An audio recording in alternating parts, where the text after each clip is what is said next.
समस्त को माने प्रभु आशीर्वाद करंतु मोर ख्रीष्ट भाई भौणी माने प्रभु आपन को बहुल भाव में आशीर्वाद करंतु दया करंतु अनुग्रह करंतु समस्त बहुत प्रभु कृपा करंतु अनुग्रह करंतु आस प्रिय लोक माने जदि आम देखा प्रिय लोक माने आज माने देखा आमर आज प्रसंग होची सियोन से सौंदर्य परिपूर्ण माने सौंदर्य सियोन रो सौंदर्य पवित्रता प्रिय लोक मैंने सियोन सौंदर्य हूँ पवित्रता से विषय में देखा प्रिय लोक मैंने सियोन सौंदर्य हूँ पवित्रता पवित्रतार जीवन बितेला एका आम सियोन जापर पवित्रता पवित्र माने सियोन पूरा पवित्रतार परिपूर्ण पवित्र जीवन पवित्रता आम देखा से भर देखा आउ प्रथम वंशावली 16 अध्याय 29 पदरे कौन लिखाई प्रिय लोक मैंने प्रथम वंशावली 16-29 रे जब आम देखा प्रिय लोक मैंने कौन लिखाई से सदाप्रभु नाम यथाचित गौरव कीर्तन कर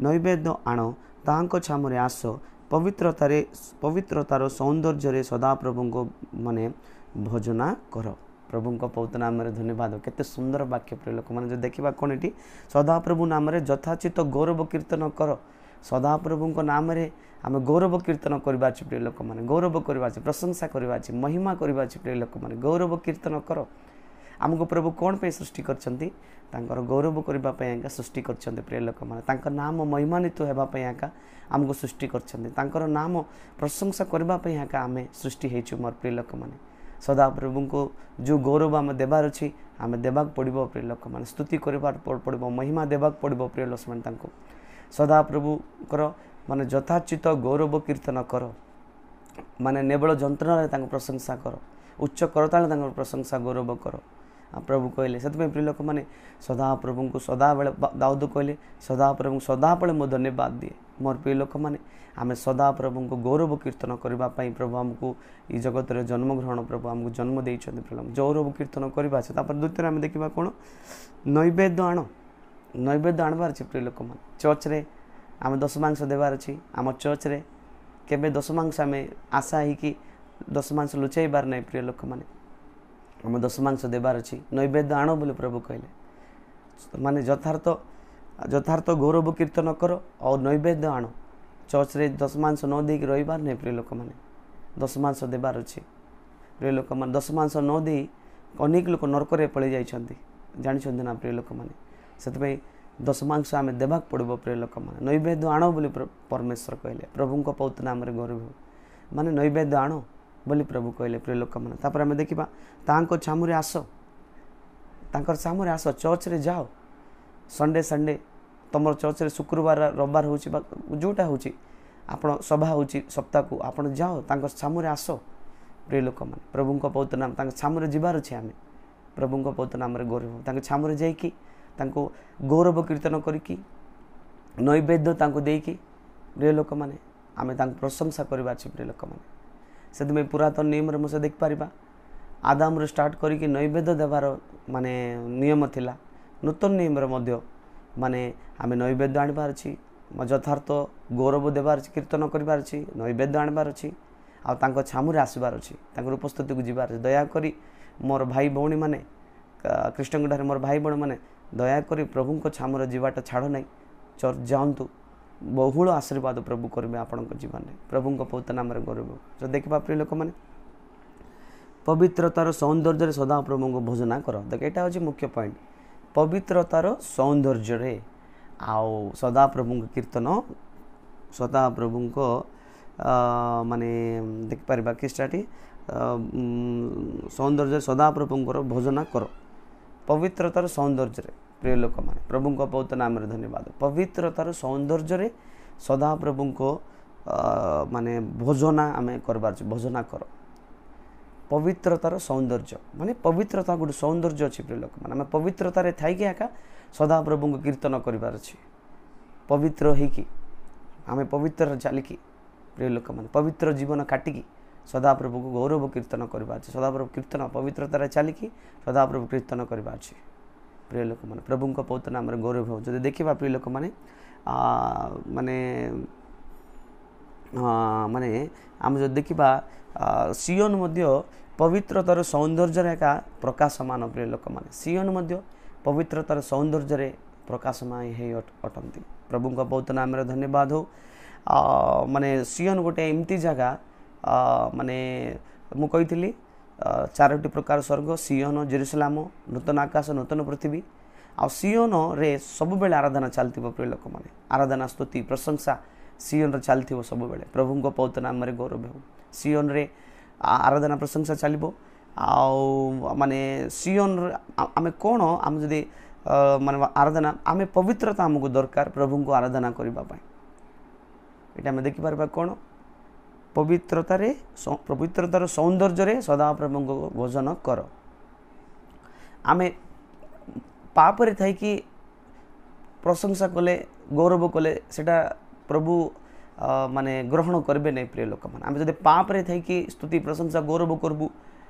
पापरे थी चर्च जे गीत गाइबू तार किछि उपयोग ना प्रिय लोक मैंने पवित्रतार थी आम जो स्तुति करवा प्रशंसा करवा गौरव करवा ताहा प्रभु ग्रहण करेंगे प्रिय लोक मैंने पवित्रता बिनु माने किछि हेबो नहीं आम लाइफ रे से पवित्रता हूँ मुख्य विषय आम जीवन रे रिका से प्रिय लोक मैंने पवित्रता माने पवित्रता रे प्रभु आम पवित्रता माने आम पवित्रता नहीं कि पवित्रता जीवन काटिकी प्रभु को स्तुति धन्यवाद प्रशंसा आम कर प्रभु को पवित्र नाम रे गौरव हो प्रिय लोक मैंने जदि आम देखा गीत संहिता 103 तार 1 जदि आम पढ़ा गीत संहिता 103 तार 1 आम जदि देखा कौन से हे मोर मन सदा प्रभु को धन्यवाद कर हे मोर अंतरस्थ समस्त ताहांको पवित्र नाम रे धन्यवाद कर प्रभु को पवित्र नाम रे गौरव कौन लिखा है लोक मैंने माने दाऊदंकर गीत कौन ये ए मोर मन सदा प्रभु को धन्यवाद कर नहीं कि आमर मन को आम कौन कहार अच्छे ए मोर मन सदा प्रभु को धन्यवाद कर प्रभु को पवित्र नाम रे धन्यवाद देवार अच्छे सब बेले परमेश्वर को किमती धन्यवाद देवार अच्छे किमती थी आम धन्यवाद देवार अच्छे से आम पढ़ा देखु हे मोर अंतरस्थ समस्त ताहांकर पवित्र नाम रे धन्यवाद कर नहीं कि हे मोर अंतरस्थ समस्त मोर आम भीतर जहाँ अच्छी पुणी तांको पवित्र नाम रे धन्यवाद कर प्रभु के पुणी पवित्रता प्रभु को पवित्र नाम रे धन्यवाद सदा प्रभु को प्रेम करवा गोटे भाग ए मोर सदा धन्यवाद कर मोर अंतरस्थ समस्त मो भीतर जहाँ अच्छी ताहा पवित्र नाम रे धन्यवाद कर आमर अंतरस्थ सहित प्रभु को धन्यवाद देवार अच्छे आमर अंतर सहित प्रभु को धन्यवाद देवार अच्छे प्रिय लोक मैंने प्रभु को पवित्र नाम रे गौरव अंतर सहित संपूर्ण अंतकरण सहित अल्प अल्प अंतकरण ना प्रिय लोक मैंने 90-80% नहीं 100 को 100 समस्त अंतकरण सहित प्रभु को धन्यवाद देवार अच्छे प्रिय लोक मैंने समस्त अंतकरण समस्त प्राण समस्त शक्ति देखिए प्रभु को प्रेम कर बोली ईश्वर को पवित्र शास्त्र आमको माने देखा जाउछि प्रिय लोक मैंने कहूँ आमको प्रभु को पवित्र नाम रे गौरव आम मध्य कौन अंतरस्थ ए मोर अंतरस्थ तांकर पवित्र नाम रे धन्यवाद कर आमर प्रभु के प्रभुंकर नाम केमती पुणी पवित्र नाम देखो प्रभु पवित्र पवित्र नाम अच्छी आम अपवित्र होगी धन्यवाद देले प्रभु स्वीकार करेंगे कि आम पापरे थी धन्यवाद देले स्वीकार करेंगे कि आम मलिनतार रही आम धन्यवाद देले स्वीकार करेंगे कि प्रिय लोक मैंने ग्रहण करेंगे कि से आम पवित्र आमर प्रभु कर नाम पवित्र आमर प्रभु पवित्र आम पवित्र थी परमेश्वर को धन्यवाद देवा ताहरे प्रभु आमको खुशी हे आमको आशीर्वाद करेंगे प्रभु को पवित्र नाम गौरव प्रिय लोक मैंने जब आम देखा लूक 23 अध्याय लूक 23 तार 46 पदर जब आम देखा लूक 23 तार 46 जब आम देखा प्रिय लोक मैंने कौन लिखाई से आउ जीशु उच्च स्वर डाकी कहले हे पिता तुम हस्तरे मु अपना आत्मा समर्पण करुचे यह कही से प्राण त्याग कले प्रभु को पवित्र नाम रे धन्यवाद हो लूक 23-24 जीशु उच्च स्वर डाकी कहले हे पिता माने तुम हस्तरे मु अपना आत्मा समर्पण करुचे बोली कही से प्राण त्याग कले 47 पढ़ा सत्सेनापति यही घटना देखी ईश्वर को गौरव कर कहला निश्चय व्यक्ति धार्मिक थिला प्रभु को पवित्र नाम धन्यवाद देखल ना सत्सेनापति कौन कला पुणी ईश्वर को गौरव कर कहला पुणी सत्सेनापति से किसी जानी नहीं से विजाति लोक सत्सेनापति विजाति थिला रोमियो सैन्याधिपति से थिला प्रिय लोक मैंने रोम जो देखा से पुणी गौरव कीर्तन कला पुणी देखी देख गौरव करी निश्चय ए व्यक्ति धार्मिक थिले प्रिय लोक मान धार्मिक प्रभु को पवित्र नाम रे धन्यवाद आमिष कोण बारछि धार्मिक आमर साक्ष्य मध्य कोण बारछि धार्मिक पवित्रता प्रभु को पवित्र नाम रे गौरव हो हालेलुया प्रभु हमको अनुग्रह करंतु प्रभु को पवित्र नाम धन्यवाद जदि आम देखा माने से एका माने सब बेला आम परमेश्वर स्तुति करवा माने आम शुद्ध हृदय को शुद्ध हेबा प्रिय लोक माने आम सब बेले परमेश्वर स्तुति करवा धन्यवाद देवा आम शुद्ध हेबार अछि माने आम जो परमेश्वर को स्तुति करवा माने परमेश्वर हमको आशीर्वाद करेंगे प्रभु को पवित्र नाम जो आम परमेश्वर को स्तुति करवा प्रशंसा करवा गौरव करवा प्रभु हमको बहु गुण आशीर्वाद करेंगे मोर प्रिय लोक मैंने प्रभु को पवित्र नाम गौरव हो जब आम देखा प्रेरित 7 अध्याय देखु माने प्रेरित 7 तार 59 रे 59 रे कौन लिखाई सेतबेले से माने स्टीफन को पत्थर पपाड़ी मारुथिले सेतबेले से प्रार्थना करी कहिले हे प्रभु यीशु मोर आत्मा ग्रहण करो देखो प्रिय लोक माने प्रभु को पवित्र नाम धन्यवाद देखे जते बेले स्टीफन को पत्थर पपाड़ी मारुथिले सेतबेले प्रार्थना करी कहिले हे प्रभु यीशु मोर आत्मा को ग्रहण करो प्रभु को पवित्र नाम धन्यवाद स्टीफन धार्मिक थिला पत्थर पपाड़ले मध्य से पवित्रता रही थिला पत्थर पपाड़ले मध्य से कौन सी माने से पाप तांको ऊपर न पड़ू बोली से प्रार्थना कला जदि 60 पदर जदि पढ़ा देखंतु पुणी से आंठई पड़ी उच्च स्वर रे डाकी कहला हे प्रभु एही पाप एमानक विरुद्ध रे गणना कर नाही से एहा कही महानिद्रा प्राप्त हेले देखला ना ए पाप उच्च स्वर रे कहला ए प्रभु एही पाप एमानक विरुद्ध रे गणना कर नाही से केते पवित्र लोक हे नथिला स्टीफन प्रिय लोक मान केते धार्मिक केते पवित्रता से उच्च स्वर रे कहला सतमे प्रिय लोक माने प्रार्थना करी कहला प्रभु यीशु हमर आत्मा ग्रहण करो केते विश्वास रे कहि परछि देखंतु आमे कहि परबा कि प्रभु मोर आत्मा ग्रहण करो बोली आमे पवित्रता हेले एका से सिमती आमे मन हमर पाटरे हमर मन रे भार बसत बेले प्रिय लोक माने पवित्र हेबा पई प्रभु हमको मन्नित करछंती हम माने पवित्र जाति हमें बाइबल रे पढ़छु तुम माने याजक वर्ग तुम माने मन्नित वंश तुम माने माने राजकीय वंश तुम माने पवित्र जाति हमको जाति पचारला हमें पवित्र जाति बोली बाइबल हमको कहूँ प्रिय लोक माने हमें पवित्र जातिर लोक मने पड़ी मोर ख्रीष्टर प्रिय भाई भौणी माने तुम माने पवित्र जाति अट मन रखु आम पवित्र जीवन बिताइबार अच्छी प्रभु को पवित्र नाम रे गौरव हो प्रिय लोक माने पवित्र जाति जब आम देखा से आम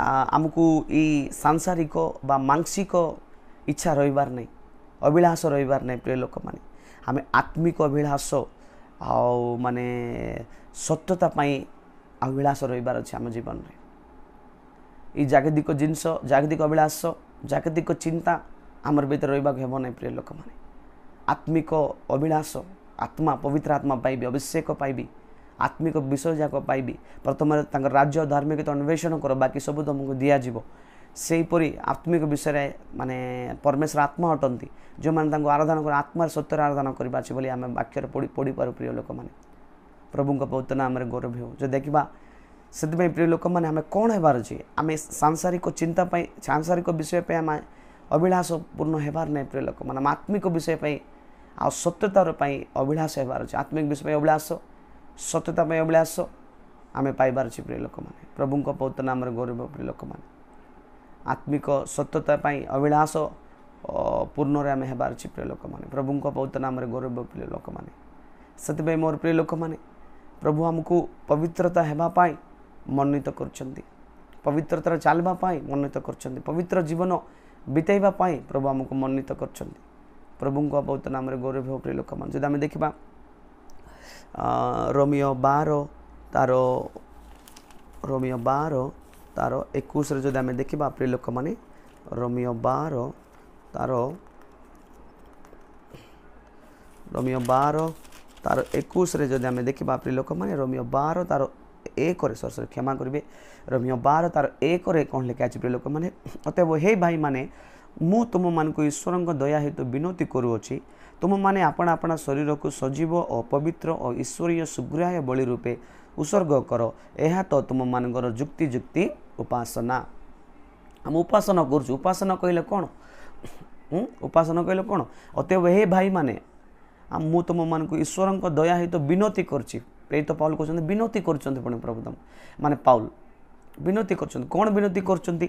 ତୁମମାନେ ଆପଣା ଆପଣା ଶରୀରକୁ ସଜୀବ, ଆପଣା ଆପଣା ଶରୀରକୁ ମାନେ ସଜୀବ କରି ପବିତ୍ର, ସଜୀବ ପୁଣି ପବିତ୍ର ପୁଣି ଦେଖନ୍ତୁ, ଏଇଟା ମୁଖ୍ୟ ପଏଣ୍ଟ। ପବିତ୍ର, ଆପଣା ଆପଣା ଶରୀରକୁ ପବିତ୍ର ଭାବରେ ଓ ଈଶ୍ୱରଙ୍କ ସୁଗ୍ରାହ୍ୟ ବଳି ରୂପେ ଉତ୍ସର୍ଗ କର। ଈଶ୍ୱରଙ୍କ ମାନେ ପାଖରେ ବଳି ରୂପରେ ଉତ୍ସର୍ଗ କର, ଏହା ତ ତୁମମାନଙ୍କର ଯୁକ୍ତି ଉପାସନା। ବଳି ବୋଲେ ମାନେ ମରିଯିବାଟା ନାହିଁ ପ୍ରିୟ ଲୋକମାନେ, ଜୀବିତ ବଳି, ସଜୀବ ବୋଲି ସେଥିପାଇଁ ଲେଖା ସଜୀବ ପବିତ୍ର। ଆମେ ସଜୀବରେ ଜୀବନ ଥାଇ ଥାଇ ଜୀବିତ ହେଇକି ପବିତ୍ର ରୂପରେ ବଳି ହେବାର ଅଛି। ପବିତ୍ର ଓ ସୁଗ୍ରାହ୍ୟ ମାନେ ପ୍ରଭୁଙ୍କର ଗ୍ରହଣୀୟ ଜୀବନ ଆମେ କାଟିବାର ଅଛି। ପ୍ରଭୁ ଆମକୁ ଗ୍ରହଣ କରିବା ଅଛି। ସେହିପରି ପ୍ରଭୁ କେମିତି ଲୋକ ଗ୍ରହଣ କରିବେ? ପବିତ୍ର ହେଇକି, ନମ୍ର ହେଇକି, ନିଷ୍କଳଙ୍କ ହେଇ ଲୋକମାନଙ୍କୁ ସୁଗ୍ରାହ୍ୟ ଗ୍ରହଣ କରିବା ଅଛି। ପ୍ରଭୁ ଆମକୁ ସୁଗ୍ରାହ୍ୟ ବଳି ରୂପେ ଉତ୍ସର୍ଗ କର, ଏହା ତ ତୁମର। ତାପରେ 2 ପଦର ତୁମମାନେ ଏଇ ବର୍ତ୍ତମାନ ଯୁଗର ଅନୁରୂପ ହୁଅ ନାହିଁ। ତୁମେ ଏ ଯୁଗରକୁ ଫଲୋ କର ନାହିଁ, ଏଇ ଯୁଗର ଅନୁରୂପୀ ହୁଅ ନାହିଁ। ସେ ଭଉଣୀ ସେମିତି କଲା, ମୁଁ ମିଶା ସେମିତି କରିବି। ସେ ଭଉଣୀ ପାଉଡ଼ର ଲଗାଇଲା, ସେ ଜୁଏଲାରିସ୍ ପିନ୍ଧିଲା, ଭଲ ଶାଢ଼ୀ ପିନ୍ଧିଲା, ମୁଁ ମିଶା ପିନ୍ଧିବି। ସେ ବ୍ରଦର ଫାଟଲାଟା ଟୁଟଲାଟା ପିନ୍ଧିଲା, ମୁଁ ମିଶା ପିନ୍ଧିବି। ସେ ବ୍ରଦର ଏମିତି ବାଳକୁ ଷ୍ଟାଇଲ୍ କରଲା, ମୁଁ ମିଶା କରିବି।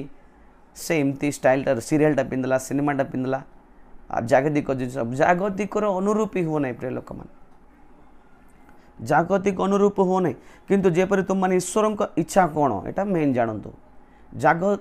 ଜଗତର ଅନୁରୂପୀ ହୁଅ ନାହିଁ, ଜଗତକୁ ଆପଣ ଅନୁଗମନ କର ନାହିଁ। ଈଶ୍ୱରଙ୍କ ଇଚ୍ଛା କ'ଣ ଏଇଟା ଜାଣିବାର ଅଛି ଆମ ଜୀବନରେ। ପ୍ରଭୁଙ୍କ ବହୁତ ନାମ ଧନ୍ୟବାଦ। ଈଶ୍ୱରଙ୍କ ଇଚ୍ଛା କ'ଣ? ଅର୍ଥାତ୍ ଉତ୍ତମ ଓ ସୁଗ୍ରାହ୍ୟ। ଦେଖ ଆହୁରି ଗୋଟେ ଆସିଲା, ଉତ୍ତମ ଜୀବନ, ସୁଗ୍ରାହ୍ୟ ଜୀବନ। ଆହୁରି ସିଦ୍ଧ ବିଷୟ କ'ଣ? ଆଉ ସିଦ୍ଧ ବିଷୟ ବା ଭଲ ବିଷୟ ବା ଉତ୍ତମ ବିଷୟ ବା ଶ୍ରେଷ୍ଠ ବିଷୟ, ସିଦ୍ଧ ବିଷୟ କ'ଣ? ଏହା ପରୀକ୍ଷା କରି ଜାଣିପାର। ଏଥି ନିମନ୍ତେ ଆପଣା ଆପଣା ମନକୁ ନୂତନୀକରଣ ଦ୍ୱାରା ପରିବର୍ତ୍ତିତ ହୁଅ। ସେଥିପାଇଁ ଆପଣ ମନକୁ ପରିବର୍ତ୍ତନ କର, ନୂତନୀକରଣ ହୁଅ ପ୍ରିୟ ଲୋକମାନେ। ପ୍ରଭୁଙ୍କ ପବିତ୍ର ନାମରେ ଗୌରବ ହେଉ। ସେଥିପାଇଁ ପ୍ରିୟ ଲୋକମାନେ ମାନେ ସେଥିପାଇଁ ଆମେ ଶୁଦ୍ଧ ହୃଦୟ ଯାଇକି ପବିତ୍ରତାରେ ପ୍ରଭୁଙ୍କୁ ପ୍ରଶଂସା କରିବା ଅଛି, ଗୌରବ କରିବା ଅଛି। ମାନେ ଆମେ ସବୁବେଳେ ଆତ୍ମାରେ ପ୍ରଭୁଙ୍କୁ ସ୍ତୁତି କରିବା ଅଛି, ପ୍ରଶଂସା କରିବାର ଅଛି। ଆତ୍ମାଙ୍କ ଦ୍ୱାରା, ପବିତ୍ର ଆତ୍ମାଙ୍କ ସହାୟତାରେ ଆମେ ସ୍ତୁତି ପ୍ରଶଂସା କରିବାର ଅଛି। ଯଦି ଆମେ ପଢ଼ିବା ଗୀତ ସଂହିତା 16 ତାର 11, ଗୀତ ସଂହିତା 16 ତାର 11ରେ ଯଦି ଆମେ ପଢ଼ିବା ପ୍ରିୟ ଲୋକମାନେ କ'ଣ ଲେଖା ହେଇଛି ସେଠି? ଗୀତ ସଂହିତା 16 ତାର 11ରେ ଆମେ ଯଦି ଦେଖିବା, ତୁମେ ମୋତେ ଜୀବନର ପଥ ଦେଖାଇବ, ତୁମ ସମ୍ମୁଖରେ ଆନନ୍ଦର ପୂର୍ଣ୍ଣତା ଥାଏ ଆଉ ତୁମର ଦକ୍ଷିଣ ପାର୍ଶ୍ୱରେ ନିତ୍ୟ ସୁଖ ଭୋଗ ଥାଏ। ପ୍ରଭୁଙ୍କ ପବିତ୍ର ନାମରେ ଧନ୍ୟବାଦ। ପ୍ରଭୁ ପୁଣି କ'ଣ ପୁଣି? ତୁମେ ମୋତେ ଜୀବନର ପଥ ଦେଖାଇବ। ପ୍ରଭୁ ଆମକୁ କେଉଁ ପଥରେ ନେଉଛନ୍ତି? ଜୀବନର ପଥରେ ନେଉଛନ୍ତି। ସେଥିପାଇଁ ମୋର ପ୍ରିୟ ଲୋକମାନେ ଯେତେ ଲୋକ ପ୍ରଭୁକୁ ଜାଣିନାହାନ୍ତି, ଆଜି ଜାଣନ୍ତୁ ପ୍ରଭୁଙ୍କୁ। ସେ ଆମମାନଙ୍କୁ ଜୀବନ ପଥରେ ନେଇକି ଯିବା। ଆଉ କିଏ ନେଇକି ଯାଇପାରିବେ ନାହିଁ ପ୍ରିୟ ଲୋକମାନେ। ଜୀବନ ପଥ ପ୍ରଭୁ ଆଗେ ଆମକୁ ଦେବେ। ସେ ପ୍ରଭୁ କହିଲେ, ମୁଁ ସତ୍ୟ, ପଥ ଆଉ ଜୀବନ, ମୋ ଦେଇକି ନ ଗଲେ ପିତାଙ୍କ ନିକଟରେ କିଏ ଯାଇପାରିବେ ନାହିଁ ବୋଲି ପ୍ରଭୁ କହିଲେ। ସେଥିପାଇଁ ଆଜ୍ଞା ଜୀବନର ପଥ ପ୍ରଭୁ ଆଗେ ଆମକୁ ଦେଇପାରିବେ ପ୍ରିୟ ଲୋକମାନେ। ପ୍ରଭୁଙ୍କ ପବିତ୍ର ନାମରେ ଜୀବନ ଆମେ ଯଦି ପାଇବାକୁ ଆମେ ଇଚ୍ଛା କରୁଛୁ, ଅନନ୍ତ ଜୀବନ ପାଇବାକୁ ଇଚ୍ଛା କରୁଛୁ, ଇଠି ମିଶା ଜୀବନ ପ୍ରାପ୍ତ ହେବା ପାଇଁ ଇଚ୍ଛା କରୁଛୁ, ଆମେ ପ୍ରଭୁ ଆଗେ ଆମକୁ ରାସ୍ତା ଦେଖାଇବେ, ଜୀବନ ପଥରେ ଦେଖାଇ ପାରିବେ। ଦେଖାଇବ ତୁମେ ସମ୍ମୁଖରେ ଆନନ୍ଦର ପୂର୍ଣ୍ଣତା। ପ୍ରଭୁଙ୍କ ଉପସ୍ଥିତିରେ ଆନନ୍ଦର ପୂର୍ଣ୍ଣତା ଥାଏ ପ୍ରିୟ ଲୋକମାନେ। ପ୍ରଭୁଙ୍କ ସମ୍ମୁଖରେ ଆନନ୍ଦର ପୂର୍ଣ୍ଣତା ଥାଏ, ପୂର୍ଣ୍ଣ ଆନନ୍ଦ। ଆଉ 90-80% ନାହିଁ, ପୂର୍ଣ୍ଣ ଆନନ୍ଦ, 100କୁ 100 ପୂର୍ଣ୍ଣ ଆନନ୍ଦ ଥାଏ। ପ୍ରଭୁଙ୍କ ବହୁତ ନାମରେ ଧନ୍ୟବାଦ। ଆଉ ତୁମେ ଦକ୍ଷିଣ ପାର୍ଶ୍ୱ ନିତ୍ୟ ସୁଖ ଭୋଗ ଥାଏ। ତାଙ୍କ ରାଇଟ୍ ସାଇଡ଼୍ ଦକ୍ଷିଣ ପାର୍ଶ୍ୱରେ ନିତ୍ୟ ସୁଖ ଭୋଗ ଅଛି ପ୍ରିୟ ଲୋକମାନେ। ଦେଖ ଆଉ କ'ଣ ଦରକାର ମନୁଷ୍ୟକୁ? ଦେଖନ୍ତୁ, ଜୀବନ, ଆନନ୍ଦ ଆଉ ସୁଖ ଭୋଗ ପ୍ରଭୁ ପାଖରେ ଏକା ଅଛି। ମଣିଷକୁ ଆଉ କ'ଣ ଦରକାର କୁହନ୍ତୁ? ଜୀବନ, ସୁଖ ଭୋଗ ଆଉ ଆନନ୍ଦ ପ୍ରଭୁ ପ୍ରଚୁର ଭାବରେ ଦିଅନ୍ତି।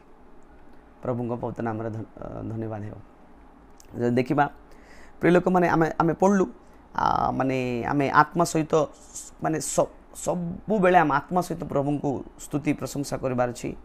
ମାନେ ଆମେ ପବିତ୍ର ହେବାର ଅଛି, ଆମ ଜୀବନକୁ ପବିତ୍ରରେ ଚଲାଇବାର ଅଛି, ଆମ ନିଜ ନିଜକୁ ପବିତ୍ର କରିବା, ସଂଶୋଧନ କରିବା, ପାପ କ୍ଷମା ମାଗିକି ନିଜ ନିଜକୁ ପବିତ୍ର କରୁଥିବାର ଅଛି। ପ୍ରଭୁଙ୍କ ବହୁତ ନାମରେ ଗୌରବ ହଉ। ମାନେ ଯଦି ଦେଖିବା କେଉଁ ଲୋକମାନେ ଆନନ୍ଦରେ ରହିପାରିବେ ପ୍ରିୟ ଲୋକମାନେ କୁହନ୍ତୁ? ଆନନ୍ଦିତ ଲୋକ କେଉଁମାନେ କୁହନ୍ତୁ?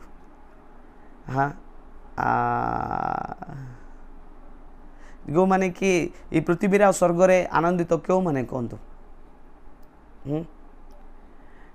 ଯିଏକି ପୂର୍ଣ୍ଣ ଭାବରେ ମାନେ ସମ୍ପୂର୍ଣ୍ଣ ଭାବରେ ପରମେଶ୍ୱର ତାଙ୍କ ଯାହାର ଭିତରେ ଅଛନ୍ତି, ସମ୍ପୂର୍ଣ୍ଣ ଭାବରେ ମାନେ ପ୍ରଭୁ ଯୀଶୁ ଯାହାର ଜୀବନରେ ଅଛନ୍ତି, ସମ୍ପୂର୍ଣ୍ଣରେ ପବିତ୍ର ଆତ୍ମା ଯାହାର ଜୀବନରେ ପୂର୍ଣ୍ଣ ହେଇକି ଅଛନ୍ତି, ସେମାନେ ଆନନ୍ଦିତ ଅଟନ୍ତି।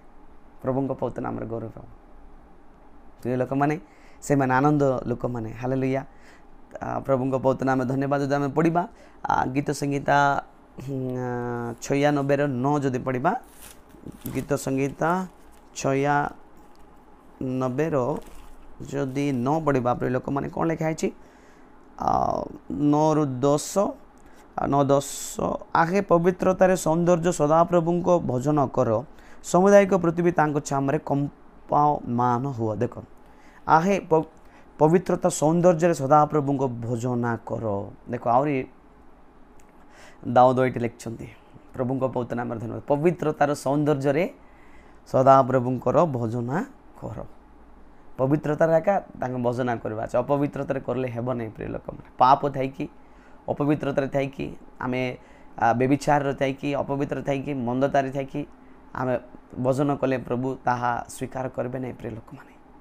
ଆମେ ପବିତ୍ରତାରେ ଥାଇକି ଭଜନ କରିବା ଅଛି ପ୍ରଭୁଙ୍କୁ। ପ୍ରଭୁଙ୍କ ପବିତ୍ର ନାମରେ ଗୌରବ ହେଉ। ଯଦି ଆମେ ଦେଖିବା, ଭଜନ କର, ସାମୁଦାୟିକ ପୃଥିବୀ ତାହାଙ୍କ ଛାମରେ କମ୍ପମାନ ହୁଅ। ଧରିବାର ଅଛି କମ୍ପମାନ। ସାମୁଦାୟିକ ପୃଥିବୀ କହିଲେ କ'ଣ? ପୃଥିବୀ ନାହିଁ ପ୍ରିୟ ଲୋକମାନେ, ସମସ୍ତ ମାନବ ଜାତି ତାଙ୍କ ସମ୍ମୁଖରେ କମ୍ପମାନ ହୁଅ। ଡର, କମ୍ପ ସହିତ, ପବିତ୍ରତା ସହିତ, କମ୍ପମାନ ସହିତ ତାଙ୍କର ସ୍ତୁତି ଆଉ ପ୍ରଶଂସା ଭଜନ କର ବୋଲି ପ୍ରଭୁ କହୁଛନ୍ତି। ପ୍ରଭୁଙ୍କ ପବିତ୍ର ନାମରେ ଗୌରବ ପ୍ରିୟ ଲୋକମାନେ। ଯଦି ଆମେ ଦେଖିବା 10 ପଦ, ସଦାପ୍ରଭୁ ରାଜ୍ୟ କରନ୍ତି ସେ ଗୋଷ୍ଠୀବର୍ଗ ମଧ୍ୟରେ କୁହ। ସଦାପ୍ରଭୁ ରାଜ୍ୟ କରନ୍ତି ସାରା ଲୋକମାନଙ୍କ ଗୋଷ୍ଠୀମାନଙ୍କ ସାମ୍ନାରେ କୁହ। ଆଉ ଜଗତ ହିଁ ସୁସ୍ଥିର, ତାହା ବିଚଳିତ ହୋଇନପାରେ, ସେ ଗୋଷ୍ଠୀବର୍ଗର ନ୍ୟାୟରେ ବିଚାର କରିବେ। ଦେଖିଲ ନା, ଜଗତ ହିଁ ସୁସ୍ଥିର କରୁଛନ୍ତି ପ୍ରଭୁ, ପ୍ରଭୁଙ୍କ ସ୍ଥିର କରିଛନ୍ତି। ତାପରେ କ'ଣ? ତାହା ବିଚଳିତ ହୋଇନପାରେ, କେବେ ବିଚଳିତ ହେବ ନାହିଁ। ସେ ଗୋଷ୍ଠୀବର୍ଗକୁ ନ୍ୟାୟରେ ବିଚାର ସେ ଗୋଷ୍ଠୀବର୍ଗକୁ, ଆମର ଗୋଷ୍ଠୀ, ଆମ ସବୁ ଗୋଷ୍ଠୀ, ଆମେ ଯେଉଁ ପ୍ରଭୁ ବିଶ୍ୱାସ କରୁଛୁ, ଆମମାନେ ଗୋଷ୍ଠୀ ମାନେ, ଆମକୁ ପ୍ରଭୁ କ'ଣ କରିବେ? ନ୍ୟାୟରେ ବିଚାର କରିବେ, ଆମକୁ ନ୍ୟାୟ କରିବେ ପ୍ରିୟ ଲୋକମାନେ। ପ୍ରଭୁଙ୍କ ପବିତ୍ର ନାମରେ ଗୌରବ ପ୍ରିୟ ଲୋକମାନେ। ସେଥିପାଇଁ ପ୍ରିୟ ଲୋକମାନେ, ମାନେ ସେଥିପାଇଁ ପ୍ରଭୁ ରାଜ୍ୟ କରନ୍ତି, ସେ ନ୍ୟାୟ କରନ୍ତି, ସେ ମାନେ ସିଓନ, ସେ ପବିତ୍ର ପରମେଶ୍ୱର। ସେଥିପାଇଁ ସିଓନ ପବିତ୍ରତାର ସୌନ୍ଦର୍ଯ୍ୟର ସ୍ଥାନ ପ୍ରିୟ ଲୋକମାନେ, ପବିତ୍ରତାର ସୌନ୍ଦର୍ଯ୍ୟର ସ୍ଥାନ। ପ୍ରଭୁଙ୍କ ପବିତ୍ର ନାମରେ ଧନ୍ୟବାଦ। ଯଦି ଆହୁରି ଆମେ ପଢ଼ିବା ଗୀତ ସଂହିତା 97ର 1 ଯଦି ପଢ଼ିବା, ସଦାପ୍ରଭୁ ରାଜ୍ୟ କରନ୍ତି ପୃଥିବୀରେ ଉଲ୍ଲାସ କରୁ, ଦୀପ ସମୂହ ଆନନ୍ଦିତ ହେଉ। ଦେଖ, ସଦାପ୍ରଭୁ ରାଜ୍ୟ କରନ୍ତି, ପୃଥିବୀ ଉଲ୍ଲାସ କରୁ। ସଦାପ୍ରଭୁ ହିଁ ରାଜ୍ୟ କରନ୍ତି, ସେ ଏକା ରାଜାମାନଙ୍କ ରାଜା, ପ୍ରଭୁମାନଙ୍କର ପ୍ରଭୁ, ଦେବମାନଙ୍କ ଦେବ, ସେ ଏକା ରାଜ୍ୟ କରିବା ପରମେଶ୍ୱର ଅଟନ୍ତି। ପ୍ରଭୁଙ୍କ ପବିତ୍ର ନାମରେ ଗୌରବ। ତାପରେ କ'ଣ? ଦୀପ ସମୂହ ଆନନ୍ଦିତ ହୁଅନ୍ତୁ, ଦୀପ ସମୂହ ଆନନ୍ଦିତ ହୁଅନ୍ତୁ ପ୍ରିୟ ଲୋକମାନେ। ପ୍ରଭୁଙ୍କ ପବିତ୍ର ନାମରେ ଧନ୍ୟବାଦ ହେଉ। ହାଲେଲୁୟା। ସେଥିପାଇଁ ପ୍ରିୟ ଲୋକମାନେ, ଆମେ ଯଦି ଦେଖିବା 9 ପଦରେ ଯଦି ଦେଖିବା ସେ ଅଧ୍ୟାୟରେ ଏକା, କାରଣ ହେ ସଦାପ୍ରଭୁ ତୁମେ ସାମୁଦାୟିକ ପୃଥିବୀରେ ସର୍ବପରିସ୍ଥ। ଦେଖ, ହେ ସଦାପ୍ରଭୁ ତୁମେ ମାନେ ସାମୁଦାୟିକ ପୃଥିବୀର ସର୍ବପରିସ୍ଥ ପରମେଶ୍ୱର ଅଟ, ଆଉ ତୁମର ସକଳ ଦେବ ଉପରେ ଅତିଶୟ ଉନ୍ନତ। ତୁମେ ସକଳ ଦେବ ଉପରେ ଅତିଶୟ ଉନ୍ନତ ପରମେଶ୍ୱର ଅଟ। ପ୍ରଭୁଙ୍କ ପବିତ୍ର ନାମରେ ଧନ୍ୟବାଦ। ସବୁଠାରୁ ଉନ୍ନତ ଭାବରେ ଉନ୍ନତ ପରମେଶ୍ୱର ଆମର ପ୍ରଭୁ ଯୀଶୁ। ପ୍ରଭୁଙ୍କ ପବିତ୍ର ନାମରେ ଗୌରବ ପ୍ରିୟ ଲୋକମାନେ। ଉନ୍ନତ ପରମେଶ୍ୱର ଅଟନ୍ତି। ସମୁଦାୟ ପୃଥିବୀ ସର୍ବପରିସ୍ଥ, ତୁମେ ସାମୁଦାୟିକ ପୃଥିବୀରେ ସର୍ବପରିସ୍ଥ। ସର୍ବପରିସ୍ଥ କହିଲେ କ'ଣ? ସବୁଠାରୁ ଉପରେ, ସବୁଠାରୁ ଉଚ୍ଚତମ, ସବୁଠାରୁ ଉଚ୍ଚରେ ରହିବା ପରମେଶ୍ୱର ଅଛନ୍ତି, ଆମର ପ୍ରଭୁ ଯୀଶୁ ଖ୍ରୀଷ୍ଟ ଅଟନ୍ତି। ପ୍ରଭୁଙ୍କ ପବିତ୍ର ନାମରେ ଧନ୍ୟବାଦ ହେଉ। ତାପରେ ଆମେ ଯଦି ଦେଖିବା ଗୀତ ସଂହିତା 93ର 1 ଯଦି ପଢ଼ିବା, 93:1 ସଦାପ୍ରଭୁ ରାଜ୍ୟ କରନ୍ତି ସେ ମହିମାରେ ବିଶ୍ୱାନିତ୍ୱ। ସଦାପ୍ରଭୁ ବିଶ୍ୱାନିତ୍ୱ ହୋଇ ବଳରେ ଆପଣା କୋଟି ବାନ୍ଧି ଅଛନ୍ତି। ଦେଖ ସଦାପ୍ରଭୁ ରାଜ୍ୟ କରନ୍ତି, ସଦାପ୍ରଭୁ ରାଜ୍ୟ କରନ୍ତି ବୋଲି ଆମେ ଦେଖିପାରିବା ବହୁତ ଜାଗାରେ ଏଠି ପ୍ରିୟ ଲୋକମାନେ। ଦେଖ ତାପରେ କ'ଣ ରାଜ୍ୟ କରନ୍ତି ସେ ମହିମାରେ ବିଶ୍ୱାନିତ୍ୱ, ସେ ମହିମାରେ ପରିପୂର୍ଣ୍ଣ ପୁଣି ମହିମାର ପରମେଶ୍ୱର। ସେଥିପାଇଁ ଆମମାନଙ୍କୁ ମହିମାର ସେବା ପ୍ରଭୁ ଦେଇଛନ୍ତି। ପ୍ରଭୁଙ୍କ ବହୁତ ନାମରେ ଧନ୍ୟବାଦ ହେଉ। ମହିମାର ସେବା କରିବା ପାଇଁ ଏ ଦିନ ଦାସକୁ ପ୍ରଭୁ ଅନୁଗ୍ରହ କରିଛନ୍ତି। ସେଥିପାଇଁ ପ୍ରଭୁଙ୍କ ବହୁତ ନାମରେ ଧନ୍ୟବାଦ ହେଉ। ଦେଖ ମହିମାରେ ବିଶ୍ୱାନିତ୍ୱ ଆମ ପରମେଶ୍ୱର। ତାପରେ କ'ଣ ଆଉ ସଦାପ୍ରଭୁ ବିଶ୍ୱାନିତ୍ୱ ହୋଇ ବଳରେ ଆପଣା କୋଟି ବାନ୍ଧି ଅଛନ୍ତି। ସଦାପ୍ରଭୁ ବିଶ୍ୱାନିତ୍ୱ ହୋଇ ଆପଣ ବଳରେ କୋଟି ବାନ୍ଧି ଅଛନ୍ତି। ଜଗତ ମଧ୍ୟ ଏପରି ସ୍ଥାପିତ ଯେ ତାହା ବିଚଳିତ ହୋଇନପାରେ। ପ୍ରିୟ ଲୋକମାନେ ଜଗତକୁ ପ୍ରଭୁ ଷ୍ଟ୍ରଙ୍ଗରେ ମାନେ ଧରିଛନ୍ତି, ସ୍ଥାପନ କରିଛନ୍ତି। ସେ ବିଚଳିତ ହେବାକୁ ଦେବେ ନାହିଁ। ପ୍ରିୟ ଲୋକମାନେ ଆମମାନଙ୍କୁ ବି ସେ ବିଚଳିତ ହେବାକୁ ଦେବେନି। ଜଗତ କହିଲେ କିଏ? ଆମମାନେ ନା, ବିଶ୍ୱାସୀମାନେ ନା। ଆମମାନଙ୍କୁ ବିଚଳିତ ହେବାକୁ ଦେବେ ନାହିଁ। ପ୍ରିୟ ଲୋକମାନେ ଆମ ସାଙ୍ଗରେ ପ୍ରଭୁ ରହନ୍ତି। ପ୍ରଭୁଙ୍କ ବହୁତ ନାମରେ ଧନ୍ୟବାଦ ହେଉ।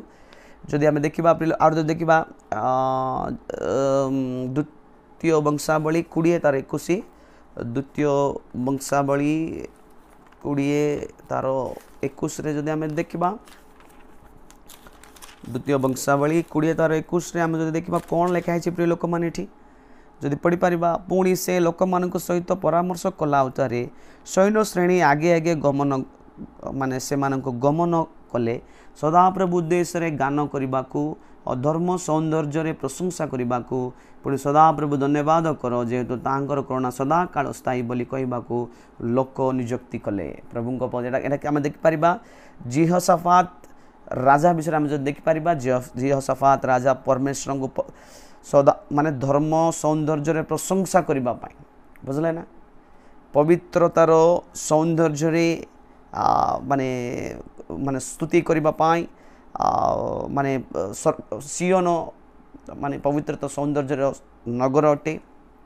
ପ୍ରିୟ ଲୋକମାନେ ଆମେ ଯଦି ଦେଖିବା ଏଠି ଦେଖ, ପୁଣି ସେ ଲୋକମାନଙ୍କ ସହିତ ପରାମର୍ଶ କଲା ଉତ୍ତାରେ ସୈନ୍ୟ ଶ୍ରେଣୀ ଆଗେ ଆଗେ ମାନେ ସେମାନଙ୍କୁ